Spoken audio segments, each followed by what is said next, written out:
Welcome back, listeners, to a new episode of Matt Goes to the Movies. You clicked the title. Today we are talking about the follow-up to 28 Days Later, 28 weeks later.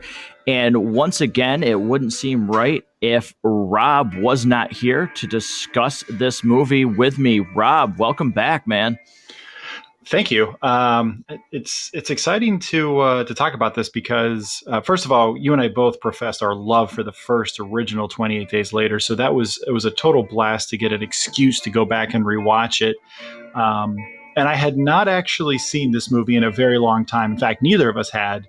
And I'm not even positive I'd watched it more than my initial viewing years ago. I'm not positive I've actually seen it a second time. So I didn't remember it well, both in terms of how much of it I remembered and how much I remembered liking it was not good. So I was very excited to have an excuse for the month of October here at Matt Goes to the Movies to sit down and check it back out and see if it's aged better than I remembered. Yeah, same thing here. Like you said, I sat down to watch this and I said to myself, I don't remember anything about this except for the opening scene. Like, I really didn't remember the overall plot to this movie, so to speak. I certainly had no clue who was in this movie. There's some pretty well-known actors and actresses in here who I completely forgot about. And I was really surprised by how much I didn't remember this movie. And like you, I thought to myself, and I can't remember, but did I only see this movie like one time, like fully? And I'm really glad that I sat down and watched this, because it's not what I thought, but it still absolutely was definitely worth a watch for me to gather my thoughts on it, especially after the absolute pleasure that 28 Days Later was. Yeah, and as I remember how much I liked 28 Days Later, but you kind of forget how good it really is if you haven't seen it in a while. And then, you think about that film and it's a small cast. It focuses on no more than really like 4 characters at a time. And it was mostly unknown actors. You mentioned how many people are in this movie. You have Robert Carlyle, who a lot of people, you'll see him and you go, where do I recognize him from? I think a lot of people would recognize him from ABC's Once Upon a Time. He was multiple characters on that show. Rose Byrne is in this. You would recognize her as Moira McTaggart from the X series. Jeremy Renner is in this, which I completely forgot that he was in this movie. You'd probably remember him from things like the Bourne series, and I think he was in a movie called Tag. And I think Disney Plus has something working with him. I don't know, Matt. Can you think of anything else we've seen Jeremy Renner in? Yeah, he's relatively new to the scene. Yeah, definitely hasn't appeared in any movies that we've talked about on this network. Idris Elba's in this too. Like, it's really wild to think about how many name actors are in this movie, and I completely forgot all of them. Yeah, 100%. And name actors that aren't just like in it for a minute, like they are the main cast for this movie, which was really surprising that we forgot like who actually is in this movie. But one thing that I will say, and I think really getting into the teaser trailer of Matt Goes to the Movies, where we talk about this movie spoiler free and just give a quick recap of what we thought. This is something for me. I will go first. One, you could hear it in the background. The theme to this movie is great. I absolutely love it. I think it's fantastic. And there are some really core elements of this movie that work extremely well. At its most basic, this is a very good movie, but it's unfortunate because this movie does not stay basic at all, and it really hinders every single thing that comes before it. You will be one moment in a very good scene with what feels like good, genuine emotion and some real like terror and fear for what's going on. And then it is completely undercut, whether it be by shaky cam or just really towards the end, some really odd logical gaps in terms of where people end up compared to our main characters, but that will be a spoiler, so I'm going to keep it just to that little tidbit there. So, Rob, what's your recap of this movie before we start to spoil it? It really some things that I had kind of written down for teaser trailer. Really, it's just when humanity thought they had beaten this terrible infection, it rages back and claims many more lives. There's health screenings that are implemented to allow people access to their basic lives. The infection can be carried and spread without showing any symptoms. Lockdown procedures are poorly implemented. Also, people are terrible to each other. Oh, crap. There we go. I'm sorry, listeners. I was reading from the news again. That's not a general synopsis of the movie. It's the things that we loved about the first one. It was such a low budget movie. They didn't really have a lot to work with, so they focused on telling a great story without the distraction that you get with a budget. This movie would have been twice as good with half the budget. And I think, Matt, you kind of hinted at it, and certainly it's gonna be more effective to talk about that in the spoiler territory. But the music is back. That you and I both loved the use of it in the last movie. The way that theme just builds. It starts slow. It starts quiet with the piano, and then as the chaos starts to build, the energy and the frantic nature of that theme just continues to build. And it's some of my favorite use of music in any movie that I can think of in terms of the score, not necessarily like licensed songs, but the score created, it starts with that quiet piano and then it builds and builds and you have the guitar. It's so, so good.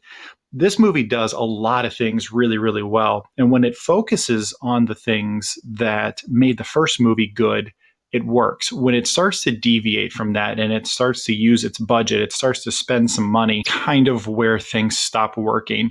There are absolutely some logical fallacies.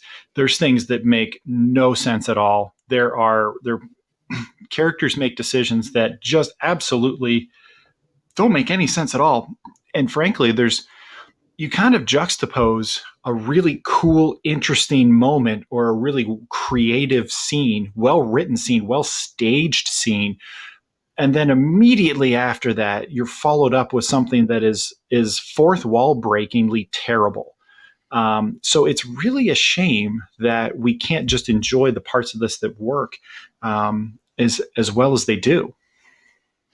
Yeah, I think that sums it up really well without getting into spoilers. So, with that being said, for any reason, if listeners, you have not seen this movie or it's been a really long time and you want to watch it again based on seeing, hearing this episode or seeing the title of this episode on Matt Goes to the Movies, this is where we're going to jump into spoilers, so pause it if you need to.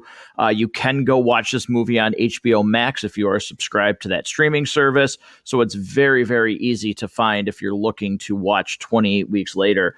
But Rob, with that being said, we're going to start going from seat to screen here, talking about what works, what doesn't work. And I'll kick it off with what works.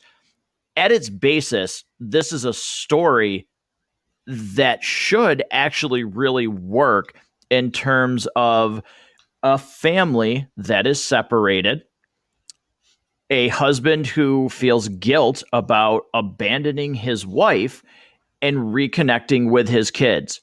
But it's completely undercut because that's not the main focus of this movie. There's the mother has a rare chromosome or however they actually say it, that she could be, potentially a cure for the virus or her children. And I feel like if that would have been completely left out and it just focused on the dad's grief of leaving the mother and having that, in his mind with his kids, this would have been a much better movie if it just shrunk itself down to the basic core. That part in the beginning really works until it takes a turn where, he turns literally, which he ends up in some really odd spots just for, I think, dramatic effect, which really fall flat. Yeah, a lot there to agree with. When you think about the opening, think about what we loved about the first one, just the terrifying ferocity of the fast rage zombies. We hadn't really seen that before, at least not in this way. And it was different. And that was truly terrifying. It definitely was a believable villain, a believable enemy for our protagonist to have to deal with. And the opening of this really sets that up well. I really I want to talk about the opening just for a little bit too. I love sort of the scientific approach to this where zombies don't live forever and that this sort of feels like the way it would go down in the aftermath.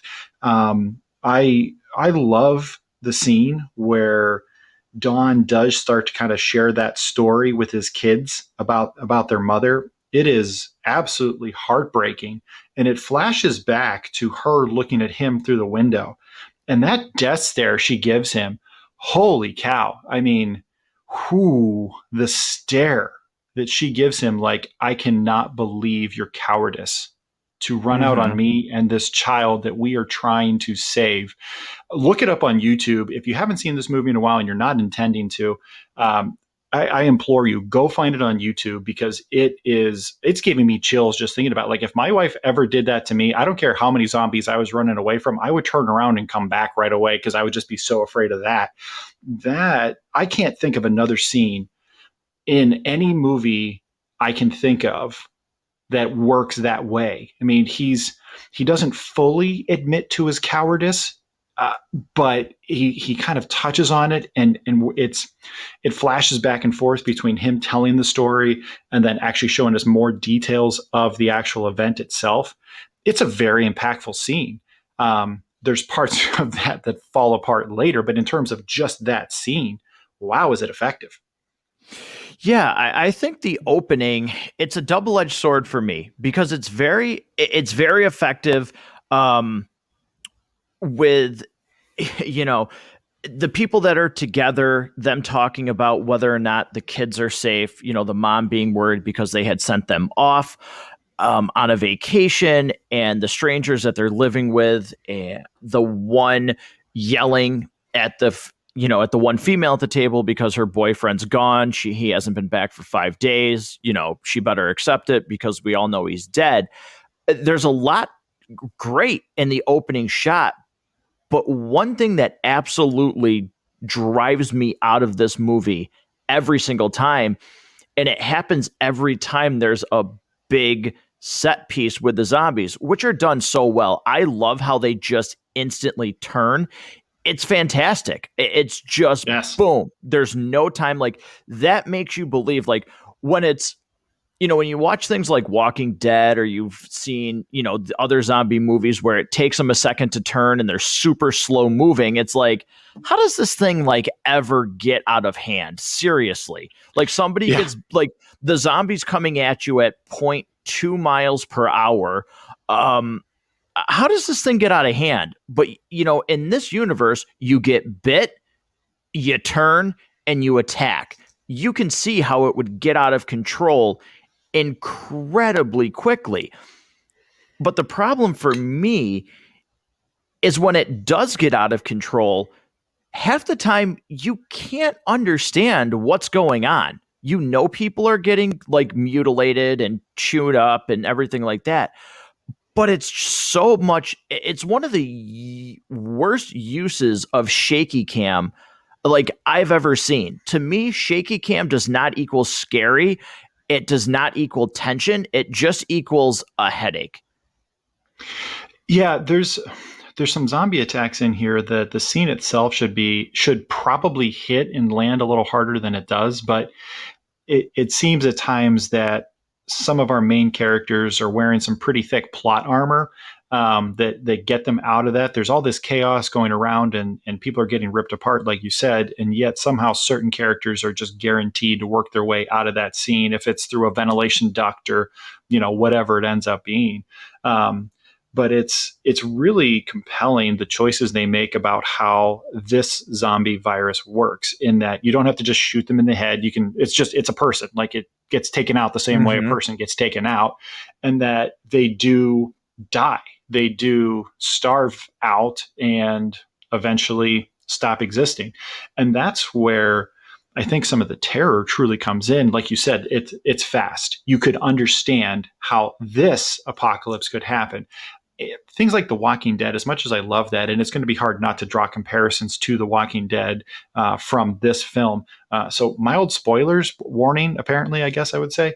I never truly believed that the outbreak in The Walking Dead would happen the way that it would. Like any slow moving zombie, any infection like that would be over within like an hour and a half. Like Right. there's no way that thing truly, like, everybody just locks their car doors and the army comes through in tanks and just rolls over everything. It's done. Let's go home, everybody. Like, that's it. This you can understand. Although there are parts later where I don't understand how the outbreak kind of occurs. Again, we'll get to that later. But in terms of just how I like, exactly like you said, Matt, they turn, it happens quick. There's no weird amount of time where some people turn fast and some people turn slow when they need to have more exposition or they need to have this big grandiose death and this tearful goodbye scene. So it takes them longer to go, and then they finally do the noble thing and they take themselves out. So nobody has to have the burden of having taken out, whoever that main character is that we all love. We don't get that. It's just rage. It's fury. They're flying at you and it's terrifying. Yeah. I feel like with the use of some different this camera work, this could have been a really, really terrifying movie. The thought of how this happens is pretty scary. Like, oh my God. But a lot of that tension is undercut by the camera work for me. But I will give the movie its due in terms of the zombies being terrifying.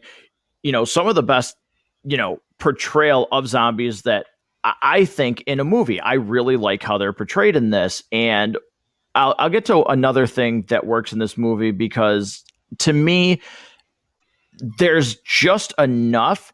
It's so weird with this movie. It's like they take the old proverbial one step forward and then instead of 2 steps back, it's like 3 steps back with like the next scene. So, but I will say another aspect that's really, really that works really well in this movie are the brother and sister, Tammy and Andy. They're really, really well together. It feels like a brother-sister dynamic, and I really, really enjoyed their performances. Again, another like great like child actor and actress performance that really draws you into their story about we stick together no matter what. And you really see that towards the end where it's we stick together no matter what. I thought they did a fantastic job. Yeah, that scene towards the end where she says, we stick together, she's fully expecting her brother to turn and she doesn't want him to be afraid of that. He runs away from her knowing what is supposed to happen to him. And then when he doesn't turn, that's a really powerful scene. I think one of the other scenes that works really well with that dynamic is when they're kind of locked behind the glass after they got busted for being outside of the quarantine zone and they're accusing their dad of lying to them or hiding the truth. That worked really well. Imagine if this movie had focused on the two of them with Scarlett and Doyle getting them through the city, just getting them to safety, not because the kid has 2 different colored eyes and has the immunity, because let's just say that's stupid. All right. I'm just going to get that out there. I know we haven't gotten to the part where it doesn't work yet, but that's just stupid. Let's say the focus was just on them and just, Doyle makes the decision. This is wrong. There's kids here. I refuse to murder innocent people. I refuse to murder children. I'm going to do the right thing. I'm going to get them to safety. And Scarlett makes that same decision because she's already made that decision anyways. If the movie focused on that instead of, trying to get this miracle cure going or whatever, it would have been a better movie. Yeah, it would have been a simpler movie. And that would have worked so much better than what we have. And you talked about the scene where they're behind the glass. It doesn't, when they question their father, especially Tammy, it doesn't feel like a bratty kid. It feels like a real, why did you tell us she was dead? You understand why she's angry. it was really well done because that could, that really can toe the line of, like, you're not believable. You're not, I get it. You're a kid, but you don't have the range to pull that scene off. But man, specifically that actress, she really does. Like, that is super believable when she is like yelling at her father, basically like an adult, not as like his daughter or his child. Like, she's yelling at him like they're peers. Yeah, she's made the decision that he has betrayed her. He has betrayed her and her brother. And she's not going to be willing to regard him as a father figure until that particular aspect of that relationship has been fleshed out. And I'm going to just go ahead and go into one of the things that doesn't work, just because we're kind of talking about it right now. And I know I'm jumping ahead a little bit, but I really think one of the biggest misses from a storytelling perspective in this movie is when Dawn turns and never has to truly address his betrayal of his wife and the cowardice that left her to give him that death stare that I said earlier I just love so much. Right. It is absolutely how much, Matt, would you have loved to see a scene where she has like full, like, she has all of her faculties together? Because I'm never truly sure, once from the moment that Andy finds her, I'm never truly sure how sane she is, like how far off the deep end she's gone. Like, that hermit that is stranded on a desert island and goes completely, like sea crazy, like, like how sane is she? It seems like at some points she's all the way there and other points she's not. So I wish the movie kind of like gave us a better clarification of that. But when he never has to truly deal and face the consequences of his cowardice, he never has to face his children and truly admit what actually happened. His wife never has to choose between forgiving him and understanding the situation, and they're going to move on for their own survival or the safety, because they both care about their children and want their children to be safe, and both of them will do more for those children than anybody else would. So she has to begrudgingly forgive him for the best interests of their children, or she decides to just loathe him for it, and he slowly has to work himself back into her good graces. What a missed storytelling opportunity to just turn him like that. And then the stupid ways that he's used as a rage zombie later just drive me nuts. But, Matt, did that occur to you at all? Yeah, I thought this movie would have been better suited to, you mentioned it earlier, you have these two people that work for the government decide, we're not doing this. We're taking these kids. Half the movie that we see is the kids being brought to an extraction point, to safety. The other half, even if it wasn't all of them together for most of the movie, I feel watching maybe the husband, and if they would have capitalized on the father letting the kids know that he abandoned their mom earlier and then they get separated, and watching the kids being taken to the extraction point, and watching those two, the husband and wife, trying to just get back to the kids, and maybe having him have a path of reconciliation. Fine, you could turn him at the end where he has the choice of whether to stay and now to save his family or run away again like a coward.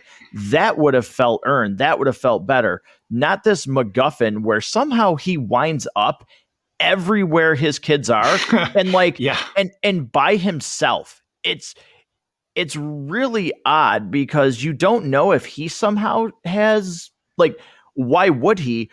But the way that he acts as one of these rage zombies is like he still has his facilities about him when none of the other ones really do. They just want to basically mutilate people. So I felt like every time he showed up, it was just like, it was like somebody picked him up and just placed him in the scene because they wanted him to be there.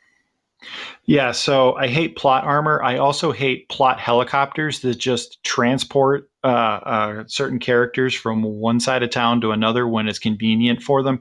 And that's where, that's supposed to mean something to the viewer when Tammy has to take out her dad, has to shoot him. That, that's supposed to mean something. When Don is attempting to, infect Andy with the rage virus because he's turned and he's infected himself, that should mean something. And I'm sitting there watching this going, this is stupid. Yeah. And any impact that the filmmakers were trying to have on me is completely gone because I'm sitting there going, this is so dumb. Why this makes no sense at all. And how did he get here?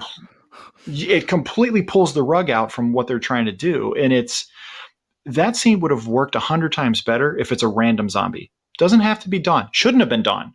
It's like it's too convenient. And it has no impact. It would have had more impact on the decisions they had to make if it was nobody. If it was just a random nobody. Right. Yeah, that's totally accurate. I just feel like there's some really, really great stuff here that is just completely negated by really odd choices in this movie. But I will say one of the things that I do like, again, kind of going back and forth between these things, it's very brief, but I love the banter between the soldiers on the roof that we get in the beginning. I thought more of that, where we could have got little intercuts of the world still being somewhat normal, but maybe there's the outside presence of danger's closer than you think.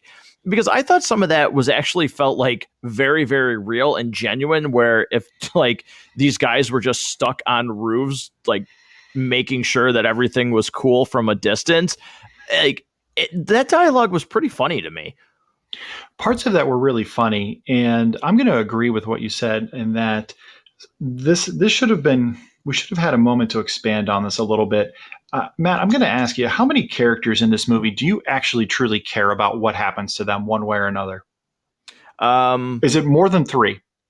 Well, yes, because the doctor, the soldier, and the 2 kids. I didn't care about the mom. I didn't care about the dad. I cared about the 2 kids, and I cared about, their names are escaping me for a second. So there's Tammy and Andy. Those are the kids. Yep, Tammy and Andy. Sergeant Doyle, Jeremy Renner, and then Scarlett, played by Rose Byrne. Like those 4, I do genuinely wanted them to survive.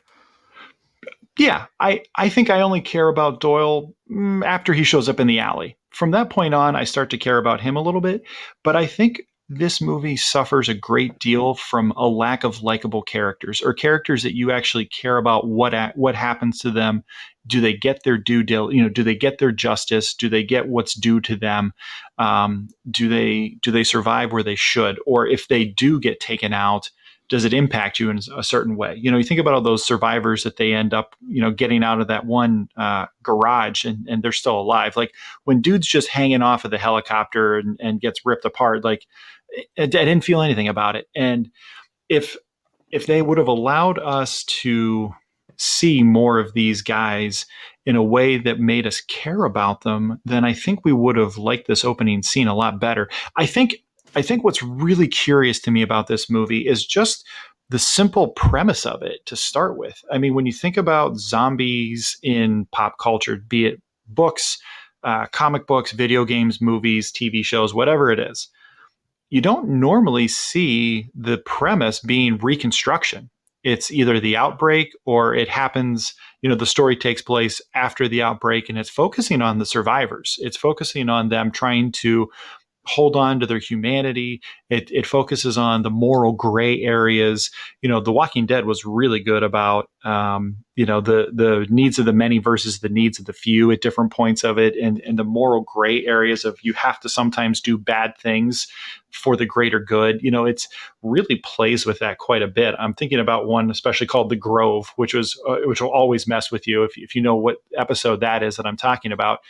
But the effort or the decision to focus on the rebuilding effort is kind of curious because the movie sort of starts off a little slow and it doesn't really grab me right away. I just, it's it doesn't necessarily grab me. And I think if I cared a little bit more about some of those first soldiers that we meet, the snipers on the roof, if I knew a little bit more about them and what they were giving up to be there, I think this movie would have started off better for me. Does that make sense?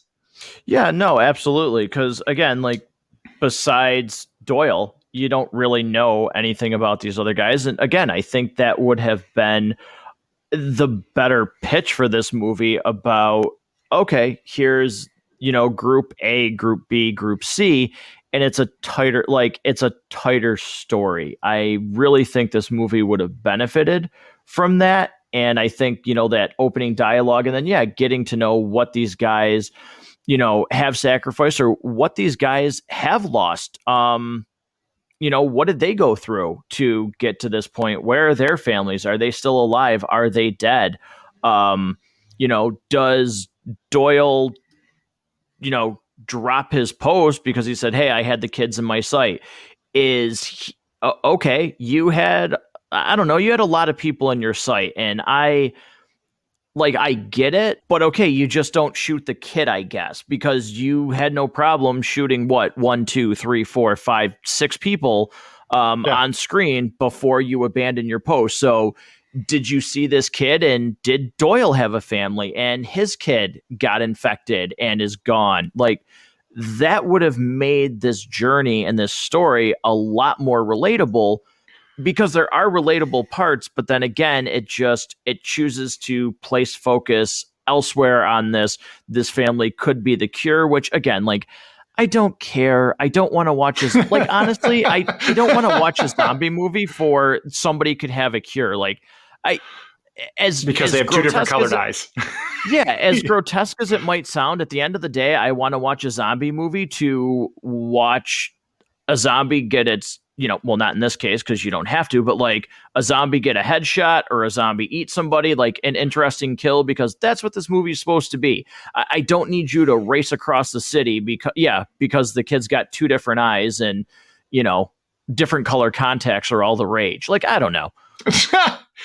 So thinking back to what worked so well about the first movie, thinking about the four people that share the taxi as they're traveling to try to get to safety, you care about each of those four characters and what happens to them. You think about Frank and how important it is to him that his daughter be safe and that he can't jeopardize his own safety because then who will take care of her? And it works and it's effective. And all four of those characters, you truly care about what happens to them. They're interesting. They're compelling. We don't get that here. And like I said earlier, take away half the budget of this movie would have been twice as good because we could have had a much tighter story that focused on things that really made us actually interested to see what happens next. Like we said earlier, there's so many good things that are actually happening. There are excellent scenes that really do make you feel something, but that feeling is basically just getting the rug pulled out from underneath it by something that happens next that's just really, really stupid. Like I said, the movie does really suffer from a lack of likable characters, but in terms of scenes that are really well done, staying on that theme, I want to talk about the scene where the four of them have to jump into the car because the chemical weapons are coming out and they're trying to stay safe in there. Holy cow, that scene is really, really well done. I love that. I thought the music crescendo was good there. It just sets the tone again so well, like we've said over and over. But just the terror in the kids' faces, they're looking to the adults to keep them safe because they don't know what's going on necessarily. They don't fully understand how to care for themselves in this. There's no reason for them to know that.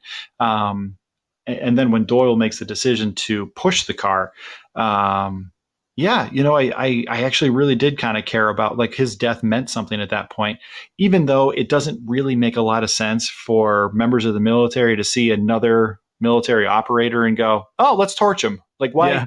Why did they do that? Like, I don't understand that. Like, oh, hey, he's with us. Like, he would have had a call sign that they would have exchanged with each other, that they would have known, yes, I'm not infected, I'm okay. They're like, oh no, we're just torching everybody. Like, oh yeah, hey, you look like you're one of us. Nope, flamethrower. Like the decision to then focus your fire on the innocent people too it's supposed to make you have a reaction to it. And I do have a reaction to it. It feels gratuitous, though. It feels, Matt, how do you feel about it? Because I'm struggling to put that into words. Like, does it work for you? Does it make sense? Or is there something off? And because I'm not coming up with how I want to phrase that. Yeah, it's okay. So it is definitely off because here's my thoughts. I want to go to this part to actually explain how like I kind of feel. So kicking back to 28 Days Later really quick, because Rob, you talked about how when Tammy kills her father, Don, there should be emotion there. Like the viewer should feel something, and you don't. Think about when Selena kills Mark. Yep. In the first movie. There's something there. This should mean like that scene should mean more than the 28 Days Later scene. But it doesn't. And either does what we're talking about now, because again, it's the decision of it feels so personal when it shouldn't be, because you're just a rage zombie. Like that's why some of these things don't work, is because it feels personal. Yeah, and you're 100% right. You know, when these characters in zombie fiction inevitably run into a loved one who has turned, who has become infected, has become, whatever you want to call it. That's a trope that we see pretty regularly, and that where they have to then make the decision to take that person out. I want to say the first one avoided that almost entirely, except for the scene that you're talking about. And she took him out before he had even turned because she knew it was inevitable, and she was cold and she just did it. And that told us a lot about the character of Selena. And the scene was impactful. She was pissed at Cillian Murphy's character, and she was pissed at him about it, but they moved on. It just happened. And it gave us a lot about that character.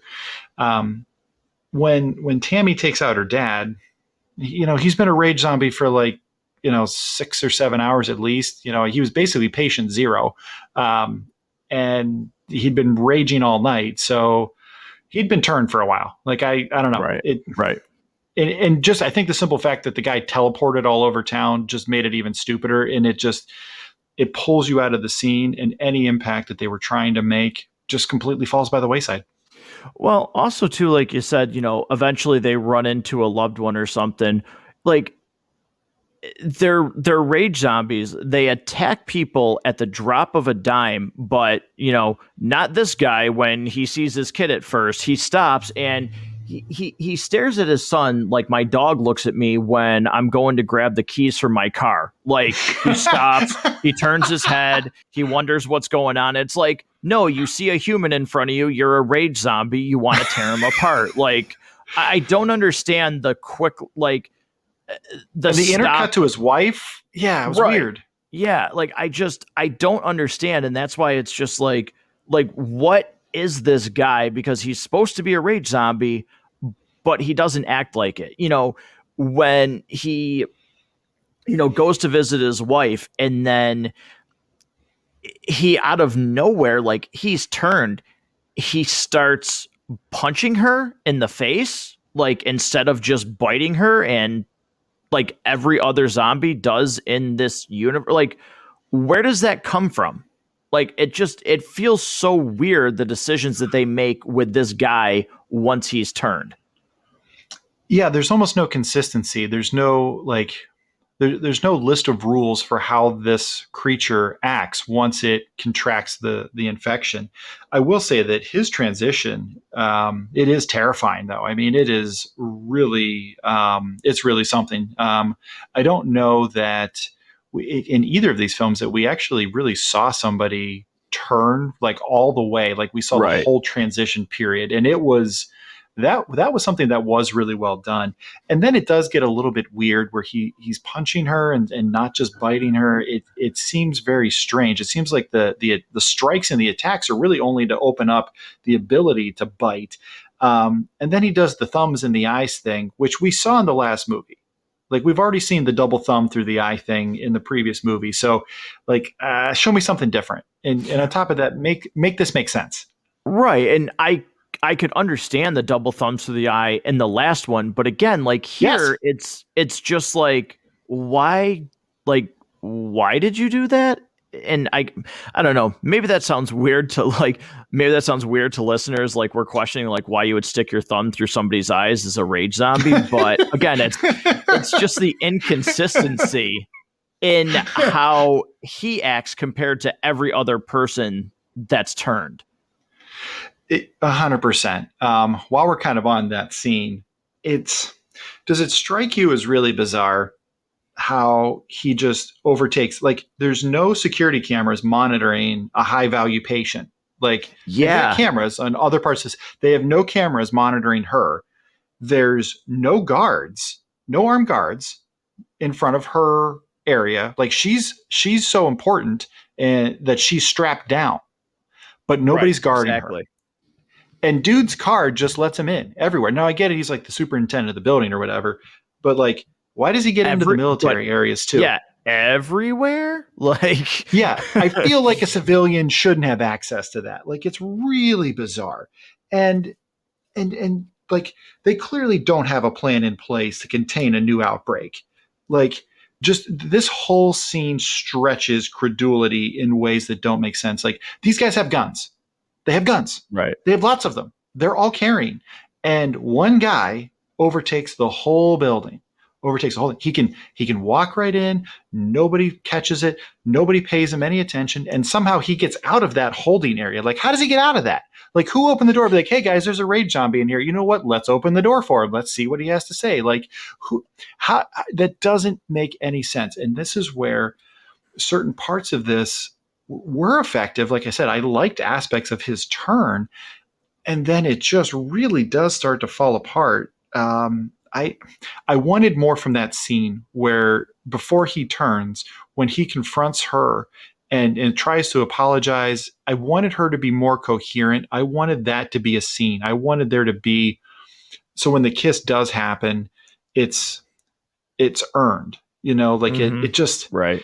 It doesn't work. Like, this scene should have been rewritten. Like, there's so many things that had they passed the script off to somebody else to punch it up a little bit, that could have been so much more impactful.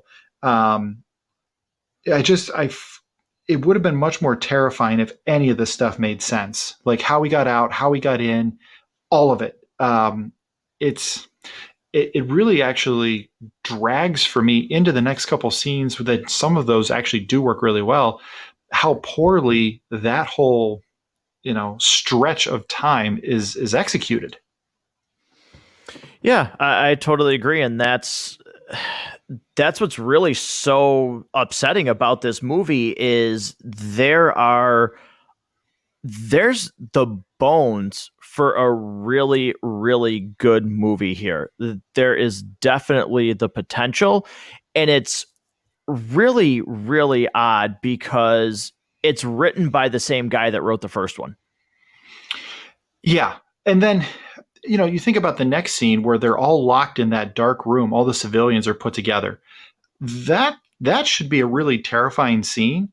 And somehow Don just breaks into one of the doors. Like, how does that door open? Like, did he just hit the breaker bar and like the fire exit door just kind of like, popped open? Like, and for them to not have placed any armed guards on the inside there just made no sense at all. And it takes a scene that should be really terrifying, and it makes me go, why is any of this happening? Like, I can't be terrified by the scene or terrified for the characters because it's stupid. There's so many things that don't make sense. Yeah, that is the biggest takeaway from this movie is there's too many things that don't make sense to take away from things that do make sense. So, Rob, we've gone back and forth between kind of what works, what doesn't work. And that's really how you watch the movie. Is one thing Yeah. makes sense, then the next thing doesn't, then something makes sense, then there's a stretch where it's like, okay. And that's really how you have to, like, that's how we have to talk about this, is jumping back and forth, because that's the way you view this movie. Is your senses just jump back and forth between, oh, okay, this is good, and then I'm like, well, this isn't good. Well, wait a minute. Wait. No, never mind. It's not good. It's like, oh, that should have been good, except you did that. And it's really kind of hard to pick just, hey, this really worked, because immediately following that is something that doesn't work, or a scene should work. It has every reason to work, except that it doesn't, because there's just bad decision making in some of the screenwriting elements. I definitely agree some of the shaky cam is a little bit off, but in terms of the actual filmmaking process, I don't have a lot of complaints about it. It's really the script, I think, that makes this not work. It's not the acting. I'm fine with the acting. I'm fine with the effects. I'll talk about one that I'm not. It's really the decisions that were made in the script. For example, can we talk about the helicopter blade scene where the dude just kind of chops all the zombies apart with the helicopter blades? Because that's not really how those work. Like, you're much more likely to go nose first into the ground or destroy the blades of your helicopter. Like, this isn't like a spinning death blade. Okay. Like, these things are not made that way. Like, a person's head is a very hard substance. A person's body, like, he's hitting some of these people in the shoulders. Like, there's a lot of bone and a lot of mass to go through. You're just as likely to destroy the blades of your helicopter and then crash yourself, or catch something funny that makes the whole thing pitch downward. Like, that scene is so stupid. And not only is it stupid, the CG is atrocious in that scene. And it just kicks me right out of the experience. Yeah, the CG is really bad. The other one too is, again, they have a bigger budget and they're trying to go bigger. When they first start to douse the city, and some of those fire effects are not the greatest. Yeah, it makes sense what they're doing, but yeah, I think that there's some things that it would have worked better if they didn't actually show it to us, or if it was shown as a reflection through the window of somebody else, and we didn't necessarily see the explosion. We saw a person's reaction to looking at the explosion. I think that would have been so much more impactful. Thinking about not necessarily the U.S. forces that are there, because to bomb a foreign city, even an allied foreign city that you're there to serve and to try to protect and help, that might have a little bit of an impact on you. I wanted to see the bombing of that city through the eyes of a person who that was their home. Maybe not necessarily their house got taken out, but that's their city. Think about where we live, Matt. If you were watching a movie, and you saw some of the landmarks here in Buffalo get taken out, like, that would have an impact on you. Like, if you were in a movie and Buffalo is being taken out, even if your house in your neighborhood in the actual city that you live in, outside of Buffalo wasn't being taken out, but the heart of Buffalo, something happened to that, you would have an impact on that as a character in a movie. Like, that would really affect you. And that's not what we got. We got just some bad CG of planes flying over and releasing the napalm. Yeah, I think too, there's, something to be said about the fact that, again, it's all like American soldiers who are there calling the shots, doing everything. And if we would have had, again, maybe somebody who is in that decision room that's just like, no, you can't bomb Britain. Like, no, absolutely not. Like, we'll cut the, or maybe like, you can't shoot innocent people. How about that? We'll cut this off. Like, everybody is just, and again, like, okay, there's supposedly a protocol, but again, your lockdown protocol is, let's just shoot everybody. It's not, hey, maybe we take another 6 months before we're, not even done burning bodies, to start letting people back in and maybe build some concrete like walls that they can't scale. So if something happens, you get these people beyond this point and we're good. Or I don't know.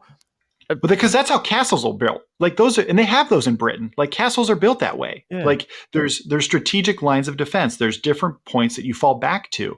And I mentioned this earlier when Dawn, turns into the zombie first of all, and then somehow takes out the whole building. There's no containment protocol. Like nobody thought about, hey, what happens if somebody turns inside the building? What do we do? Right.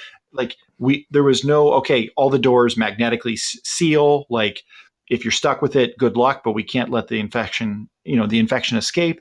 Like there was clearly no protocol put together that like the US military would have definitely come up with. Like that's where it really stretches credulity in ways that pull you out of the movie. And it's disappointing.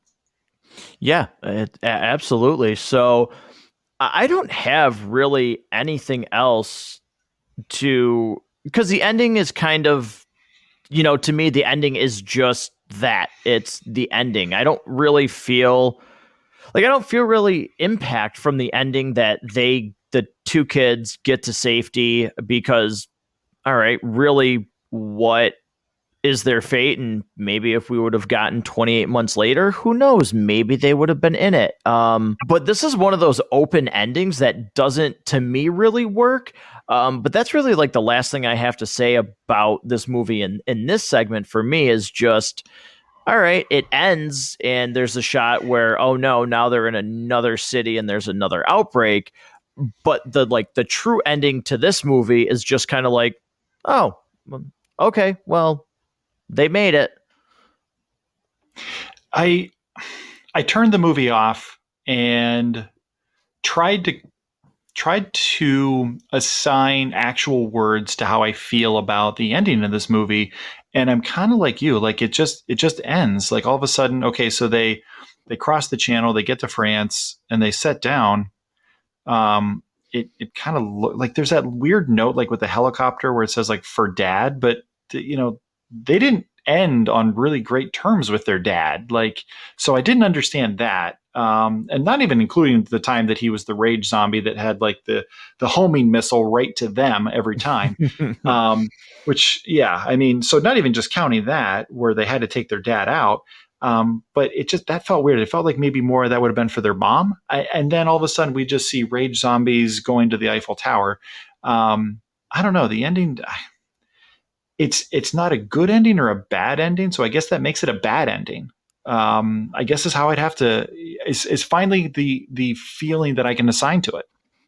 Oh, you know what? One other thing, I do have one more thing because I feel like I either missed something completely or they just didn't think about this. So when they first start to like nuke the city, so to speak, with fire, what is the shot of the picture of the mother and then the dad? Because the way to me that was filmed, it looks like he should have been dead because he was with the picture. Like, I don't know if I missed something completely. So Rob, please like stop me and say, dude, you totally missed it. I didn't get that shot at all because it felt like they were in the exact same position and the picture gets set on fire. I don't think you really missed anything. And I kind of I saw that. And this is another example of a time where this movie is trying to get you to feel something that it hasn't earned. And I just, I didn't really, I saw it and went, oh, okay, yeah, the picture's burning. I actually felt a little bit more in terms of that napalming. I felt a little bit more, seeing the mother's body that had already been mutilated and destroyed, just like seeing that have the fire kind of come over it. Just that had a little more impact to me just because of what she had gone through up to that point. But yeah, it just was another time where they tried to get a little too cute with tying everything together and making things connect when it just didn't make sense. And I just went, okay. It just kind of washed over me. Yeah, absolutely. So Rob, any final thoughts that you want to talk about with what did work and what didn't work for you? The one other scene that I do want to talk about, we didn't get a chance to mention, that actually really does work for me at least, is the scene where Scarlett and the kids are going through the pitch black tunnel, and she has to use the night vision scope on the rifle to navigate them through, and they Mm. can't see, and they're Hmm. terrified. And all she has is just one tiny little. And by the way, you've only got like one lens that you can see through, so you don't even have depth perception. By the way, and this is not exactly an area she'd be familiar with. It's not like she's likely ever been there before. So, and it's covered in bodies, it's covered in debris, and her trying to keep the kids calm. I actually really do like that scene, and I can't say that I've necessarily seen anything like that anywhere else. I thought it was actually a pretty well written scene. I would have maybe liked about half the dialogue in it, but it actually worked really well for me. Yeah, you know what? I actually forgot about that. That is actually really well done. There's a nice element of like, okay, what's going to happen to this scene? That is actually really well done. I will totally agree with you on that. Yeah, there's a lot of dread there because something's coming. Um, Although, like when Don steals the rifle from her and then just uses it to punch her in the face, that was a little weird again. But up to that, it was actually Right, really right. terrifying, very tense. Yeah, no, exactly. But then again, it's like, well, we did something good. We got to figure out a way to make it not so great.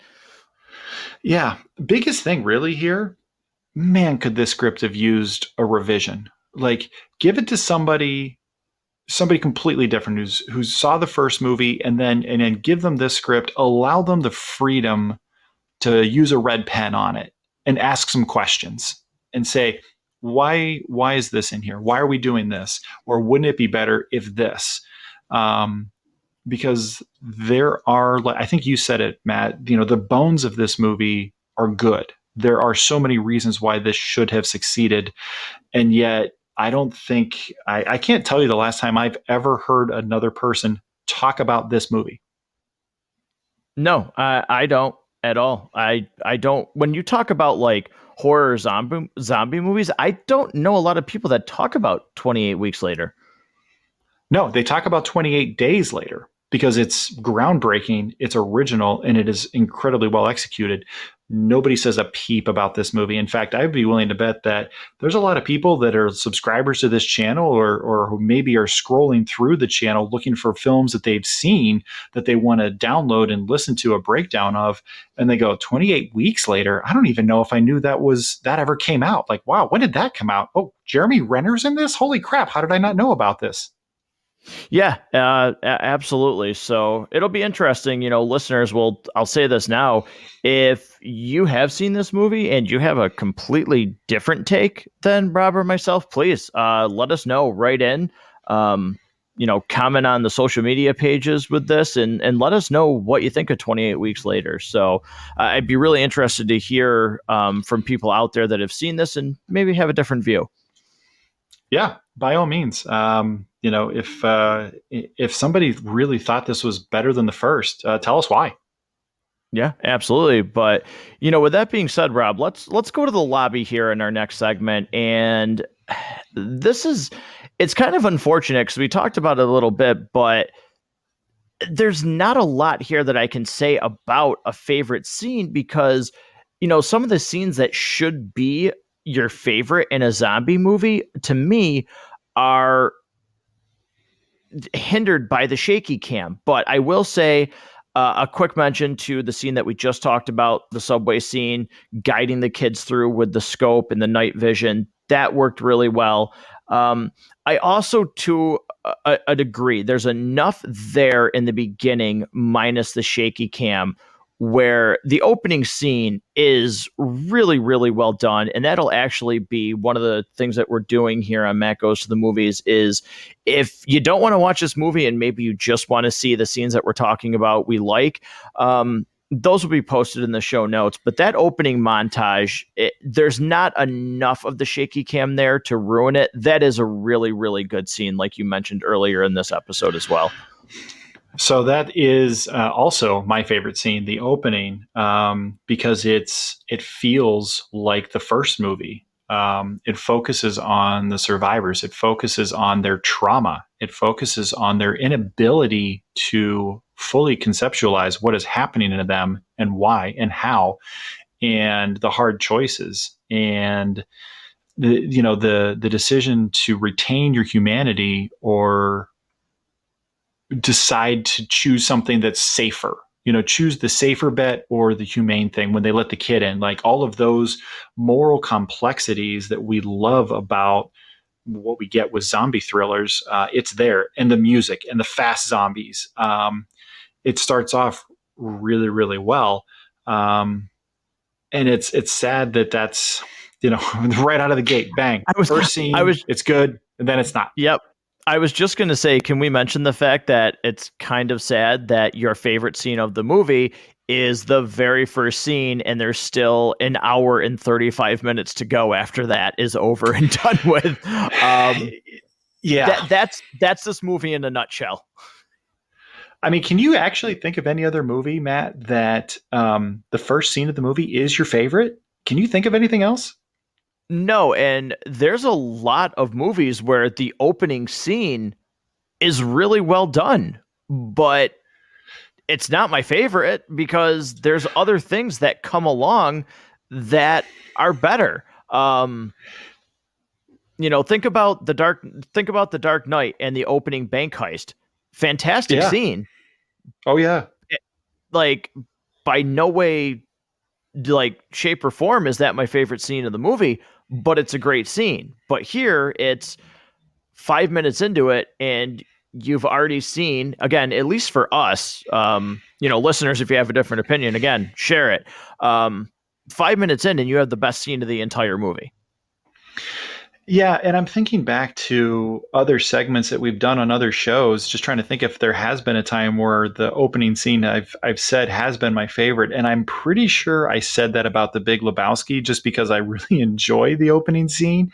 But it's not like there aren't other scenes you could make the case for later. And I don't know that I could make the case for another scene in this movie. I like the night vision scope scene, but it's kind of short and then it falls apart right after that. It doesn't bleed into something else very well.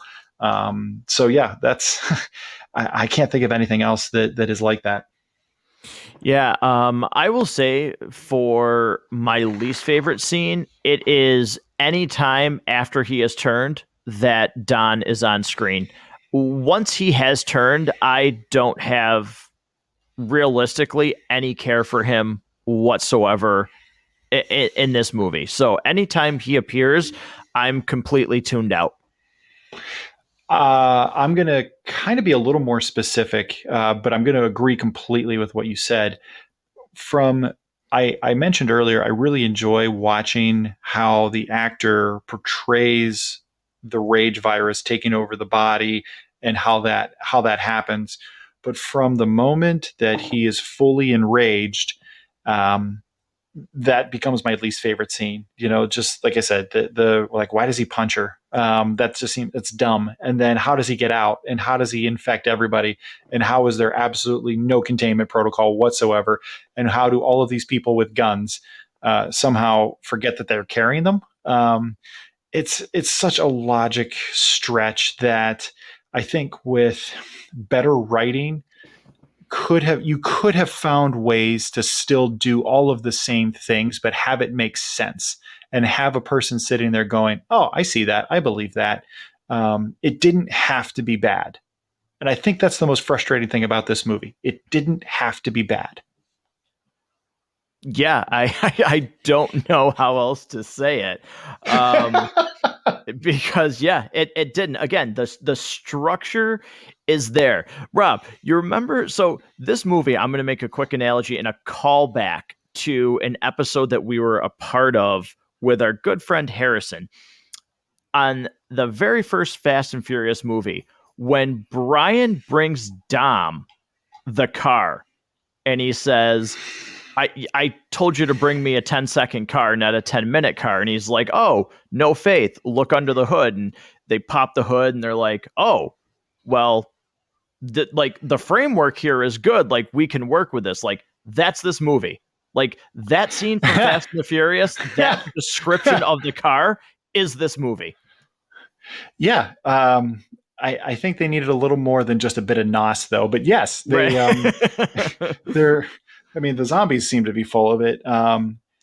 Yeah, there's if it focused on the right things, if it took a minute to actually ask questions, does this make sense? And when the answer isn't a resounding yes, you stop, you rewrite it, you figure out a way to make it in universe make sense, and it doesn't take much. And that's like I said, you watch something and you go, hey, wait a second, why is this happening? You completely stop enjoying the movie because your brain is rejecting what it sees on screen, and it makes it so challenging to enjoy what it is you're seeing and to continue that suspension of disbelief that is required for visual entertainment like live theater, like film, to be enjoyable. You have to be a willing participant in the movie. And when you stop being able to suspend that disbelief, when you're reminded that you're watching a movie and you can't just throw popcorn in your face and enjoy it, it really hampers the satisfaction from that piece of entertainment. Yeah, it certainly sums up this movie very, very well. And speaking of summing up this movie, that's going to bring us to the rating system here at Matt Goes to the Movies, where we rate this movie out of 5 reels. And Rob, I'm going to go first. Maybe I don't know. I'm curious now to see what you say. Maybe this is going to be a generous rating. Maybe it's not. I give this 2.5 reels on our system here.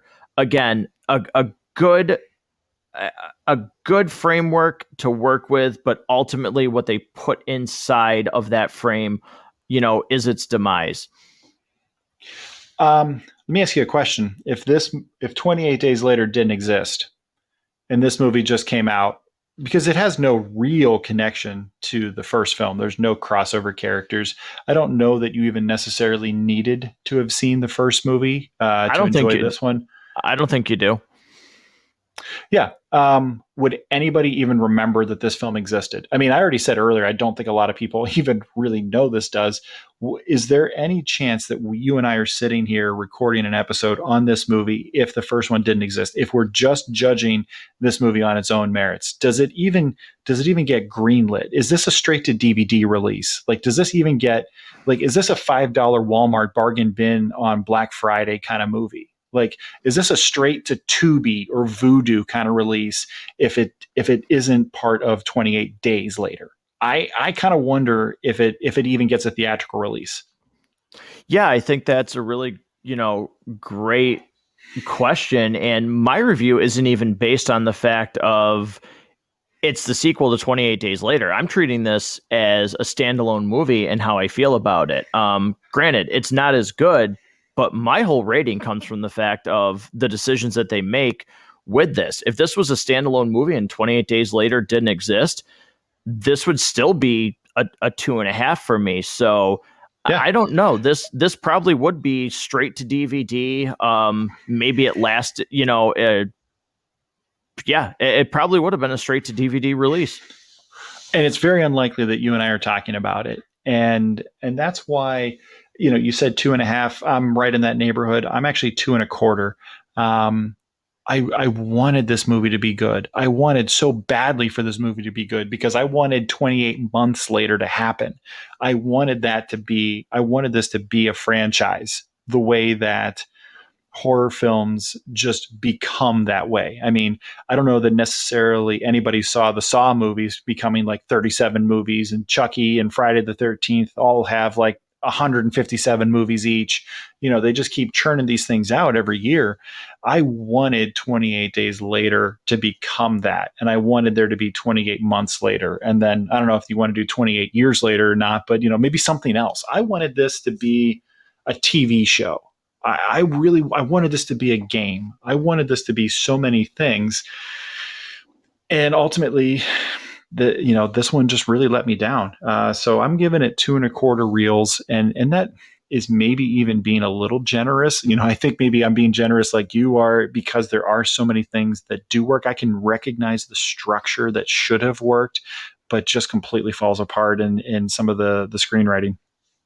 Yeah, and I think that at the end of the day, that's why my rating is so low, is because it makes me more disappointed that it turned out the way it did when, you can kind of, if this is the correct way to say it, you can see the forest through the trees here where this movie could be, and maybe, you let somebody take a second look at this script and you say, hey, take this home and, you know, let me know. Give me your honest feedback, and let me see where you're at here with this. And, well, I don't think, this and this works. Why don't we focus on here? Oh, great point. Let's do some changes. And I think that's why my score does become so low, is because I can see how good of a movie this could have been with some really small tweaks. They're not huge tweaks. They're small tweaks to stay in the same ballpark where your characters remain your focus. Which is what worked so well about the first one. And it almost feels like they kind of forgot that a little bit. Yeah, yeah, absolutely. So, again, both not favorable towards this movie, but one thing that, Rob, I'd like you to talk about, because I have a couple things that I have to let listeners know about that's pretty exciting about Matt Goes to the Movies, but we do still have a couple of movies planned here, and one that I know I'm super anticipating, because unless something changed between the last time I watched it and now. I'm really excited for the other movies that we're going to be talking about. Why don't you let us know what we're going to be still bringing out? Yeah, so of course October, it's a great time to check out some of your favorite scary movies. So that's why we selected 28 Days Later, 28 Weeks Later, and then we're going to jump into the Zack Snyder zombie films. We're going to check out Dawn of the Dead, the remake, which is, correct me if I'm wrong, is that his first like major studio directorial credit? Am I right about that? Is that his first big film? I think that you're right. Like, that's up there. That's really, really close. Yeah, so if it's not his first, it's really close to the beginning of his career, and we've covered a few of his other films on this channel to varying degrees of likability. So it'll be fun. I haven't seen this in a long time, so it's currently not streaming anywhere that I've found. So listeners, if you want to watch along with us, you're going to have to either rent it on wherever you rent your films from, buy it on DVD or Blu-ray or whatever the case is, because it's not currently included in any streaming packages that I was able to locate. I actually have this film on DVD. I think I picked it up like when Blockbuster was doing like a sell-off of some stuff back in the day. So we're doing that one, and then we're going to check out Zack Snyder's most recent release, Army of the Dead, which is currently streaming on Netflix. So again, listeners, if you want to kind of watch along with us, it's available on Netflix, and it's going to be fun to talk about that one. Both of them, really. Yeah, Snyder's a guy we've covered frequently on this show, and it goes from absolutely I don't understand what's going on to I'm in love with the man. When it came to Zack Snyder's Justice League, which is still a absolute marvel to me that movie, one, saw the light of day, and two, just is as good as it was. Based on some of his previous work, it's really a modern mystery to me that movie it exists in the way that it does. Thinking about Zack Snyder's Justice League, not to hijack this to another topic, but is that the most peculiar movie in the history of film? Just like you said, the fact that even it exists, that the studio was willing to do what it did, give him the money to finish it, that they actually did reshoots, it aired on a streaming service, it absolutely blew away the original version, and has been the restore the Snyderverse hashtag is trending all the time, and to the point where you actually think the studio has to consider it. I mean, is it the oddest thing, the most bizarre thing that you can think of in all of cinema? Yeah, because it's absolutely like tearing up like Blu-ray and 4K charts. So not only can you stream it on HBO Max, which people did, they're buying copies of it. Restore the Snyderverse is still a thing.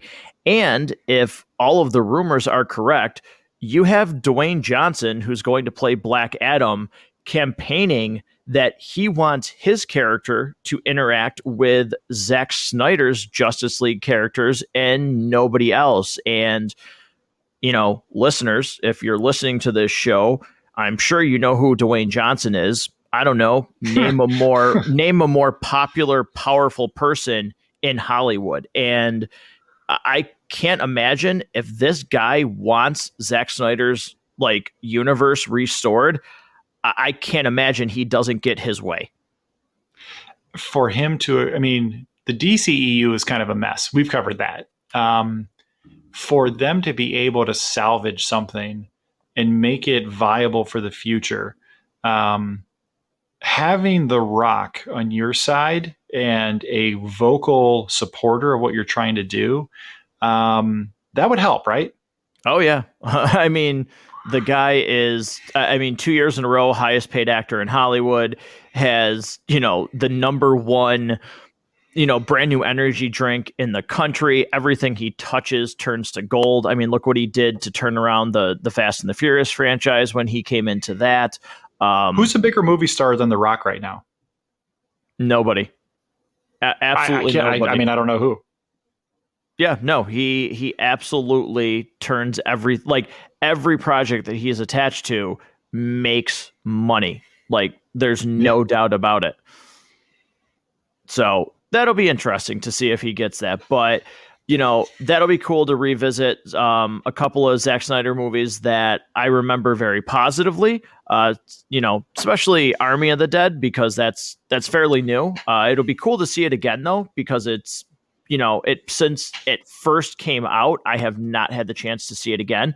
So I'll be interested to jump back into it, especially with all of the fan theories that are on for Army of the Dead. I'll be interested to watch it back with some of that stuff in mind about maybe potentially where that could go if he does get to do another one. I'll be interested to maybe plug some of that stuff in during my viewing. I'm positive there's going to be a second one. Yeah, it did really well streaming. So hopefully we do get a second one. But Rob, anything with the extended universe? I know with your busy schedule, especially now, there's a lot going on, in your life, to say the least. But anything on the horizon with that? Because those episodes have been super popular. Yeah, they're a lot of fun. So my brother Eric and I enjoy breaking down some of the films that have really had the long-lasting impact on us. Certainly 28 Days Later could have been one of the ones that we would have selected because it's something that we both, love. One of the other things that Eric's done, since he enjoys talking about music and film so much, is he's curated some Spotify playlists. So for the 4 films that we've had a chance to review, each one has its own Spotify playlist. You can search for them just under mgttmpodcast, and then there's 4 different versions of playlists that are available based on the films we've seen. And it's not just the music from the film. He's kept each one to about an hour. It's music from the film, but then also other songs that if you like those songs, you'll like those too. So he's added a few in that are from that time period, from those artists, similar feel, really, really a lot of fun. I keep listening to the one, there's one called Eleanor that's all the music, the best stuff from the Gone in 60 Seconds film and some other stuff that would have been big and popular around that same time with that same sort of feel. I've been listening to it almost nonstop, and they're all jams. So I definitely recommend checking those out as well. We have just started discussing what we want to talk about next, and I think we've got it narrowed down to 2. So going to be pretty excited to finally make a decision on that and bring you the next episode of the extended podcast universe. Very cool. I know I'll look forward to that. And again, those episodes have been super popular, so I'm sure listeners are. And one last thing that I want to leave listeners with for Matt Goes to the Movies, first and foremost, thank you so much for listening. Rob, echoes those statements for his episodes as well. But one really cool thing that we're actually able to do here for the first time ever is we are giving away 5 free copies of Snake Eyes G.I. Joe Origins on Blu-ray, which is super cool. And I wouldn't have been able to do that without Map 360 Collective, who is sponsoring that. So listeners, what you're going to need to do is you can go on to podchaser.com, search Matt Goes to the Movies, and leave a review for the show as a whole or any individual episode. And that is any type of review you want to leave. It doesn't have to be 5 stars. If you like an episode and that's how you feel, you want to rate it, that's awesome. If there's an episode that you don't particularly agree with or, want to leave feedback on that one, that's fine. All it takes is you reviewing the show to get entered to win one of 5 free copies on Blu-ray for Snake Eyes G.I. Joe Origins. It is out now on Blu-ray in 4K Ultra HD. When you do buy any copy of Snake Eyes, you get thrilling special features, bonus short film, deleted scenes, and much more available at participating retailers rated PG-13. But again, review any episode of Matt Goes to the Movies and get entered to win a free copy on Blu-ray. Thank you so much for listening. Until next time, Matt and Rob have been happy to have you with us again.